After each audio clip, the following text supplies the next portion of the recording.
लोक पुढारी न्यूज चॅनलला सबस्क्राइब करा।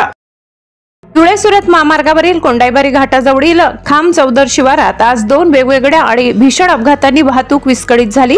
सुदैवाने एका अपघातात कोणतीही जीवितहानी झाली नाही, तर दुसऱ्या अपघातात कंटेनर चालक गंभीर जखमी झाला। पहिला अपघात तेल घेऊन जाणारा टँकर क्रमांक GJ06AZ 8623 च्या चालकाचा ताबा सुटल्याने घडला।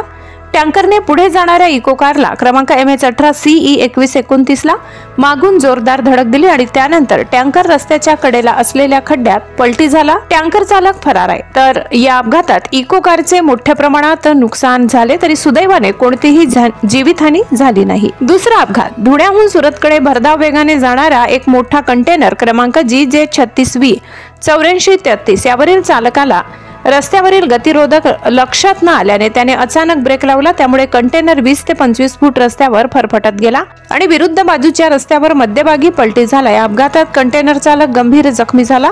त्याला तात्काळ रस्त्यावरच्या अपघातग्रस्तांना 24 तास विनामूल्य सेवा देणारी नाडीधामच्या रुग्णवाहिकेचे चालक सुरेश वसावे यांच्या मदतीने विसरवाडी येथील ग्रामीण रुग्णालयात उपचारासाठी दाखल करण्यात आले। या अपघातामुळे महामार्गावर काही काळ दोन्ही बाजूंनी वाहतूक विस्कळीत झाली होती।